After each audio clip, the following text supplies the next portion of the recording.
Revenge ఎప్పుడు ఎక్కడ దేశంలో ఇప్పుడంతా ఇదే చర్చ. ఎవరిద్దరు కలిసినా ఇదే డిస్కషన్.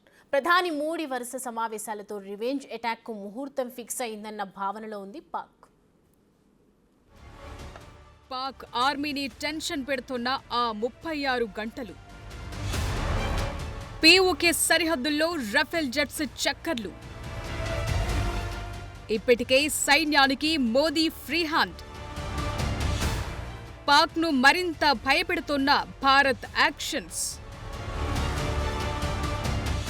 పెహల్గాం ఉగ్రదాడి జరిగింది మొదలు పాక్ ఆర్మీ నిద్రలేమి రాత్రులు గడుపుతోంది. ఇండియా ఎటువైపు నుంచి దూసుకొస్తుందోనన్న భయంతో ఉంది. ఓవైపు వార్ ప్రిపరేషన్ చేస్తూనే మరోవైపు ఇండియా టార్గెట్స్ ను కాపాడుకునే ప్రయత్నంలో ఉంది. ఇప్పటికే పీఓకే నుంచి టెర్రరిస్టుల లాంచ్ ప్యాడ్స్ ను ఖాళీ చేయించిన పాక్ ఆర్మీ తాజాగా India most wanted Lashkar-e Taiba chief Hafiz Saeed కు భారీ సెక్యూరిటీ కల్పించింది. ఇందుకు సంబంధించిన శాటిలైట్ ఫోటోలు సోషల్ మీడియాలో వైరల్ గా మారాయి.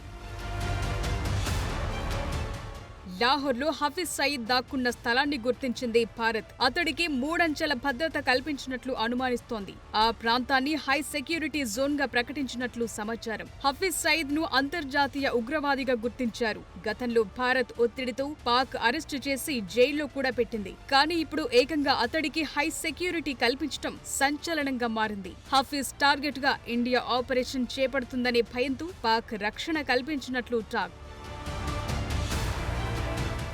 ఇటు రఫేల్ ఫైటర్ జెట్స్ పీఓకే సరిహద్దుల్లో చక్కర్లు కొట్టాయి. 4 యుద్ధ విమానాలు గగనతలంలోకి వెళ్లటంతో పాక్ మరింత టెన్షన్ పడుతోంది. 36 గంటల్లో ఇండియా ఎయిర్ స్ట్రైక్స్ చేసే ఛాన్స్ ఉందని భావిస్తోంది. ఇప్పటికే పాక్ మంత్రి కూడా ఇదే ప్రకటన చేశాడు. రాబోయే 36 గంటల్లో భారత్ అటాక్ చేస్తుందంటూ కామెంట్లు చేశాడాయన. దాంతో పాక్ ఆర్మీ మరింత అలర్ట్ అయింది. ఇండియా దాడి చేసే అవకాశమున్న ప్రాంతాలను గుర్తించి అక్కడ భారీగా సైన్యాన్ని మోహరించింది. అయితే భారత్ మాత్రం వ్యూహాత్మకంగా ముందుకెళుతోంది. ఇప్పటికే ప్రధాని మోదీ వరుస సమావేశాలు నిర్వహిస్తున్నారు. నిన్న త్రివిధ దళాలతో సమావేశమైన మోదీ ఇవాళ సూపర్ కేబినెట్ భేటీ నిర్వహించారు. అంతర్గత భద్రత, పెహల్గాం ఉగ్రదాడి ఇలా అన్ని విషయాలపై చర్చించారు. ఆ తరువాత అమిత్ షా, రాజ్నాథ్ తో ప్రత్యేక సమావేశం నిర్వహించారు. అయితే పాక్ కు దౌత్యపరంగా మరో బిగ్ షాక్ ఇచ్చేందుకు కసరత్తు చేస్తున్నారన్న ప్రచారం జరిగింది. కేబినెట్ బ్రీఫింగ్స్ లో దీనిపై ప్రకటన చేస్తారంటూ కథనాలొచ్చాయి. అయితే కేబినెట్ బ్రీఫింగ్ లో మాత్రం పెహల్గాం ఉగ్రదాడి అంశాన్ని ప్రస్తావించలేదు. దాంతో ఇండియా రివెంజ్ ఎలా ఉండబోతోందన్న ఉత్కంఠ నెలకొంది. ఒకవేళ యుద్ధమే వస్తే పాకిస్తాన్ కెపాసిటీ ఎంత? ఆ దేశం గతమేంటి, వర్తమానమేంటి, భవిష్యత్ ఎలాంటిది? నిజంగానే పాకిస్తాన్కి అంత శక్తి సామర్థ్యాలున్నాయా? మా దగ్గర 150 అణుబాంబులున్నాయి, వాటితో మిమ్మల్ని భస్మీపటలం చేస్తానంటున్న వారి మాటల్లో బలుపెంత, వాపెంత? What is Pakistan? అక్కడి స్థితిగతులపై యుద్ధరంగ నిపుణుల మాట ఏమిటి? ఆ వివరాలు ఎలా ఉన్నాయి? What is real picture of Pakistan? War capacities come war strategies.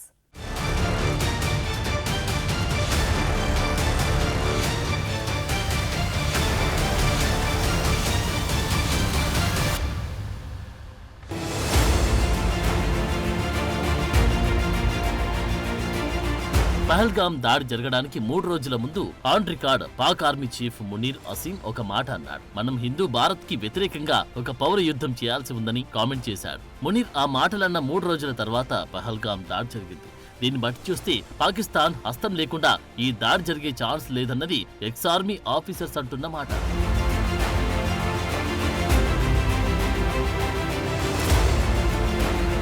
Pak army chief అన్న మాటలకు తగిన విధంగా లష్కరే తోయిబాకు చెందిన Kashmir resistance force shadow group Pahalgam దాడులకు తెగబడింది. మరి ఇంత క్లియర్ గా ఆధారాలు కనిపిస్తూ ఉంటే పాకిస్తాన్ హస్తం లేదన్న మాట ఎలా అనగలమని ప్రశ్నిస్తారు మాజీ సైనికులు.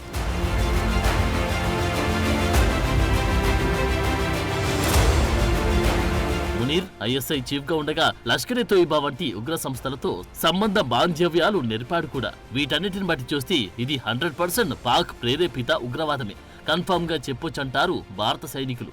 పహల్గాం దాడితో ఒక్కసారిగా దేశమంతా ఉలిక్కిపడింది. మృతుల సంఖ్య 26, 28 ఏదైనా కావచ్చు. కానీ 150 కోట్ల భారతీయులకు అది చెంప చెల్లుమనిపించింది. మన శక్తి సామర్థ్యాలను, ధైర్య సాహసాలను ముక్కుసూటిగా ప్రశ్నించింది. ఒక్క మాటలో చెప్పాలంటే ఇది మనకు అత్యంత ఘోరమైన అవమాన భారం. దారుణమైన పరాభవం కూడా. మరి మనకు జరిగిన ఈ అవమానానికి తగిన శాస్తి చెప్పాలా వద్దా అని నిలదీస్తున్నారు మాజీ సైనికాధికారులు.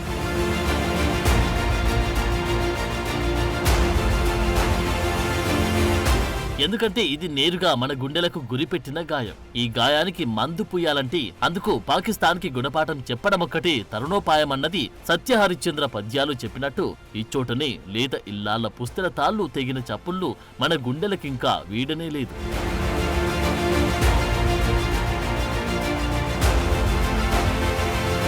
ఇది చాలా ఘోరమైన అవమాన భారం. ఇంత పెద్ద ఎత్తున సైనిక సంపత్తి ఉండి, ఇంత భారీ మంది మార్బలం ఉండి, మన నవవధువు మన కంటి ముందే తన భర్తను కోల్పోయి గుండెలవిసీలా ఏడుస్తూ ఉంటే మనమంతా చూస్తూ ఊరుకుంటే ఎలా అన్న ప్రశ్న యుద్ధ విమానాల కన్నా భయంకరమైన శబ్దం చేస్తున్న విధం చెవులను చిల్లులు పొడుస్తుంది.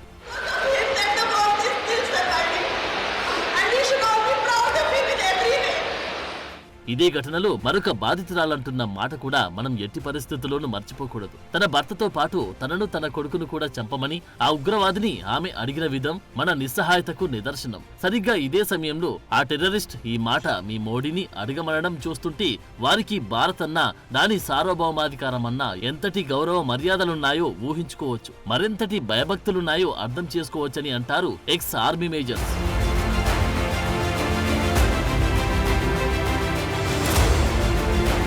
ఇది వారి దమ్ము ధైర్యం కాదు, మన చేతగానితనం కింద లెక్క.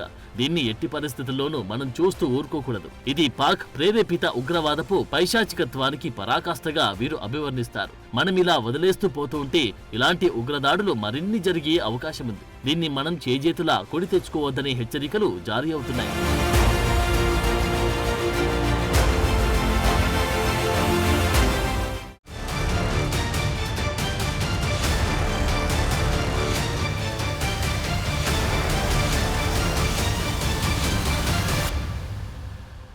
పాకిస్తాన్ సైనిక సామర్థ్యం ఎంత? దాని అణువాయుధ పటిమ ఏ పాటిది? పాక్ ఆర్మీ జనరల్స్కి అంత దమ్ము ధైర్యం ఉందా? విలాసవంతమైన జీవితాలను వదిలి వారంతటి సాహసానికి ఒడిగట్టగలరా? అసలు పాకిస్తాన్ ఆర్థిక పరిస్థితి ఇందుకు సహకరించగలదా? ఇప్పటికే ఏ యుద్ధం చేయకుండానే గోధుమ పిండి కోసం అలమటిస్తున్న పాకిస్తానీలకు మన దేశపు గడ్డి పీకేంతైనా కెపాసిటీ ఉందా? ఇప్పుడు చూద్దాం.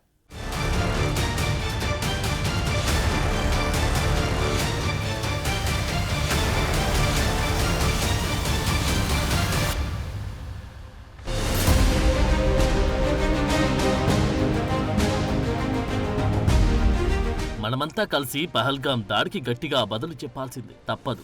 ఆ టెర్రరిస్టులు 3, 6, 8 మందా అనవసరం. వారు అలా ఉంటారు ఇలా ఉంటారన్న మాటలు నిరుపయోగం. వారికి స్కెచెస్ వేసి చంకలు చరుచుకోవడం వల్ల ప్రయోజనం శూన్యం. వారి మృతదేహాలను కళ్ళ చూడాలి. మన గడ్డపైకొచ్చి ఇంత ధైర్యంగా తుపాకీ దూసి మన వారి ప్రాణాలు తీసిన వారిని భూమి మీద లేకుండా చేయాలి. ఇలాంటి దుర్ఘటనలు ఇకపై మన దేశంలో చూడకూడదు. ఈ దాడిని ఎంతమాత్రం ఉపేక్షించకూడదు. ఇది భారత మాజీ సైనికాధికారుల మాట.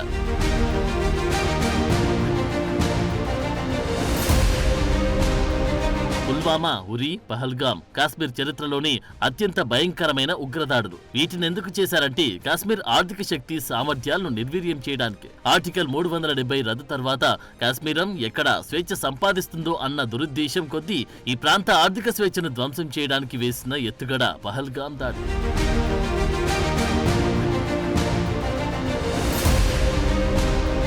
ఈ దాడికి భారత్ ఖచ్చితంగా స్పందించి తీరాల్సింది. లైన్ ఆఫ్ కంట్రోల్ ని తప్పక ఛేదించాల్సింది. అసీం మునీర్ మరో జిహాదీ ఉద్యమానికి తెరలేపకముందే మనమీ కార్యాన్ని ముగించాలంటున్నారు మాజీ సైనికాధికారులు. ఈ మొత్తం దాడి వెనుకున్న పాక్ ఆర్మీ చీఫ్ కి, అతడి వెనుకున్న ఐఎస్ఐకి, వారి వెనుకున్న జిహాదీ గ్రూపులకు ఎంటైర్ పాకిస్తాన్ ఎన్నటికీ మర్చిపోని గుణపాఠం చెప్పి తీరాల్సిందే అన్నది వీరి వాదన.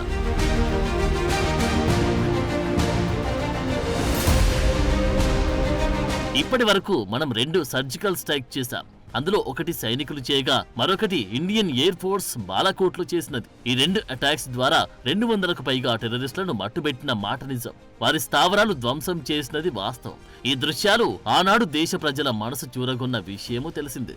టీవీల్లో కనిపించిన ఈ దృశ్యాలు మన కళ్ళ మంట చల్లార్చి ఉండొచ్చు, కానీ ఇది సరిపోదు. ఈసారికి జరిగే దాడి ప్రపంచమంతా కలిసి అచ్చెరువొందేలా ఉండాలి. ఉగ్రవాదానికి బుద్ధి చెప్పాలంటే భారత్ నుంచి చూసి నేర్చుకోవాలనే మాట వినిపించాలి. అలాంటి ల్యాండ్ మార్క్ లాంటి లెసన్ మనకు పాక్ ప్రేరేపిత ఉగ్రవాదానికి చెప్పగలగాలని అంటారు వీరు.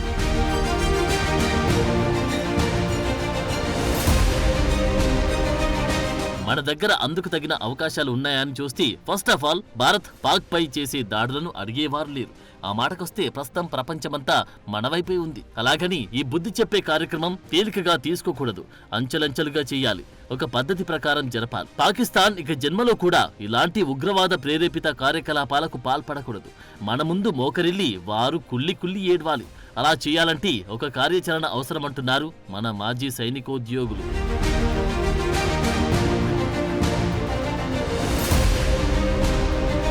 స్టెప్ 1 లో భాగంగా చూస్తే కాల్పుల విరమణ ఒప్పందం రద్దు చేయాలి. 3-4 క్రితం నాటి జనరల్ బజ్వా తన దేశ ఆర్థిక పరిస్థితి కారణంగా తన సైనిక శక్తి సామర్థ్యాలు సన్నగిలడంతో మనల్ని వేడుకొని సాధించుకున్నది. అలాంటి ఉదారవాద ఒప్పందాలను ఇకనైనా పక్కన పెట్టాలి.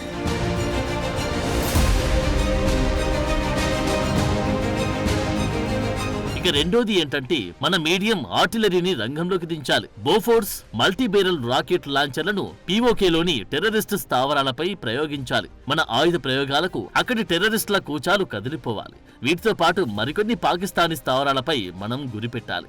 ఉగ్రమూకలకు సహాయ సహకారాలందించి ప్రాంతాలను గుర్తించి మరీ వారిపై దాడులు నిర్వహించాలి. పరిస్థితిని మన అదుపులోకి తెచ్చుకోవడానికి మరికొన్ని దాడులు లక్ష్యాలు కూడా మనకు అవసరపడతాయని అంటారు యుద్ధరంగ నిపుణులు.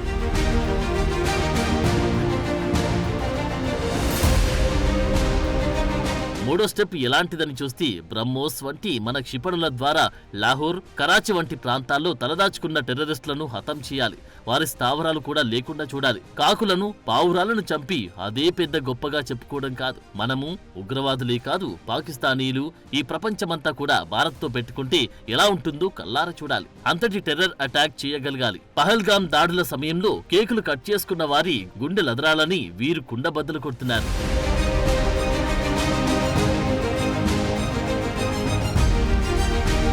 భారత్ చేసే దాడులకు పాకిస్తాన్ ఏం చేస్తుంది అని చూస్తే పాకిస్తాన్ ఇప్పటివరకు ఇలాంటి దాడుల తర్వాత ఏం చేసిందో తరచి చూస్తే ఇట్టే తెలిసిపోతుంది. వారిపై ఇప్పటివరకు ఆఫ్ఘనిస్తాన్, ఇరాన్ లాంటి దాడులు చేసినప్పుడు చేసింది ఏమీ లేదు. బాలాకోట్ తర్వాత మాత్రం వారు ఏం చేశారని, వారికి దొంగ దెబ్బలు తీయడం తప్ప మరేమీ తెలియదు. అభినందన్ విషయంలో ఏం జరిగిందో మనం చూసే ఉంటాం. దీంతో సరిపోతుందా? మనకు ఇలాంటిది సరిపోదు. ఇలా సరిపోలేదు కాబట్టి ఇదిగో ఇలాంటి పహల్గామ్ తరహా దాడులు జరుగుతూనే ఉన్నాయి. దేశవాసులను చిన్నా చితకా దాడులతో తరచూ మభ్యపెట్టలేం. ఎందుకంటూ ఒక శాశ్వత పరిష్కార మార్గం కనుగొనాలి.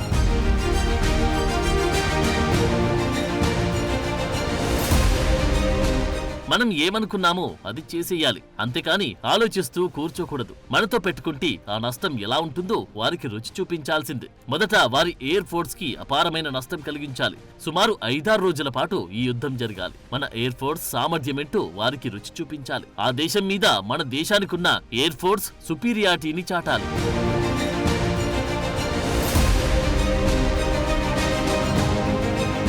ఇకపోతే మనకున్న మరో ఆప్షన్ పాక్ ఆక్రమిత జమ్మూ కాశ్మీర్ ని స్వాధీనపరచుకోవడం. ఆ ప్రాంతాన్ని తిరిగి మన భారతదేశంలో కలుపుకోవాలి. ఇలా స్టెప్ బై స్టెప్ పాకిస్తాన్ ని ఆత్మరక్షణలో పడేయాలి. ఇలాంటి చర్యలతో పాకిస్తాన్ ఎకనామీ ఒక్కసారిగా కుప్పకూలిపోతుంది.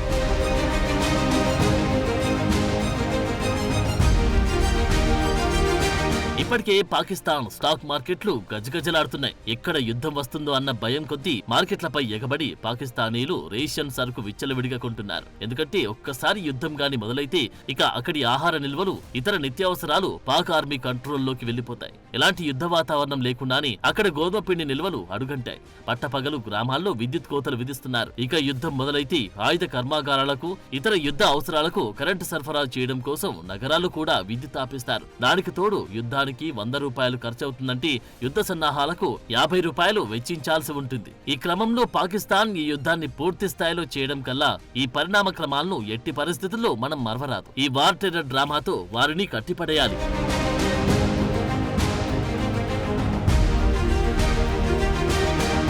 పాకిస్తాన్ న్యూక్లియర్ స్టేట్ అనేది మరో భ్రమ. రష్యా కన్నా పెద్ద గొప్పేమి కాదు. ఉక్రెయిన్తో 3 ఏళ్లుగా జరుగుతున్న యుద్ధంలో రష్యా ఎన్ని న్యూక్లియర్ మిస్సైళ్లను వాడింది, పాకిస్తాన్ ఎందుకు భిన్నం అనే వారికి మరో ప్రశ్న. ఆ మాటకొస్తే ఇదే పాకిస్తాన్ కార్గిల్ వార్లో ఎన్ని న్యూక్లియర్ వెపన్స్ వాడింది, న్యూఢిల్లీలో ఎన్ని న్యూక్లియర్ బాంబులు వేసింది, మనకి న్యూక్లియర్ కెపాసిటీ ఉంది. ఇక్కడ భారత్ వాటిని దీపావళి కోసం దాచి ఉంచలేదంటారు సైనికులు. हमारे पास न्यूक्लियर बटन है, यही कहते थे. हमारे अखबार वाले भी लिखते थे पाकिस्तान के पास भी न्यूक्लियर है. तो हमारे पास क्या है भाई? ये दिवाली के लिए रखा है क्या?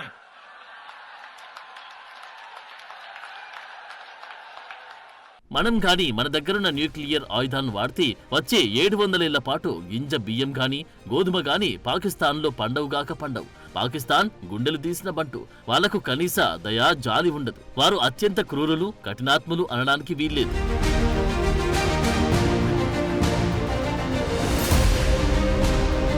ఇవన్నీ ఇలాగుంటే పాకిస్తాన్ సైన్యాధ్యక్షులు అత్యంత పిరికివారు. వారికి తమ ప్రాణమంటే ఎంతో మక్కువ, ఎక్కువ.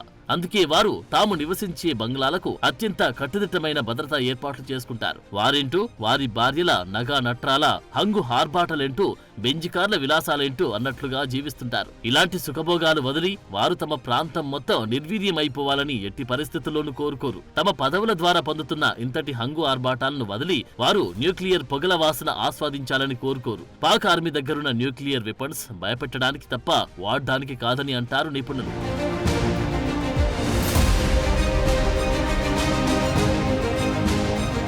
యుద్ధరంగ నిపుణులు క్లిస్టర్ క్లియర్ గా చెప్తున్నది ఏంటంటే, మనం పాకిస్తాన్ కి ఒక గుణపాఠం చెప్పాలి. అది వారు ఎన్నటికీ మర్చిపోలేనిదిగా ఉండాలి. వారికి అత్యంత కఠిన శిక్షలు విధించాలి. ఇక చాలు, ఇకపై మనం ఇలాంటి ఉగ్ర ప్రేరేపితాలకు స్వస్తి పలకాల్సిందే అనిపించగలగాలి. ఇదే పాకిస్తానీలు రష్యా ఉక్రెయిన్ పై ఇజ్రాయెల్ గాజా మీద చేసేలాంటి దాడులను ఆశించే పనైతే దశాబ్దాలకు తరబడి నరకం అనుభవించాల్సి ఉంటుంది. ఇది వారికి తెలియాలి. 2-3 చోటామోటా టెర్రరిస్టులను చంపగానే పాక్ ప్రేరేపిత ఉగ్రవాదానికి మనం బుద్ధి చెప్పినట్టు కాదు.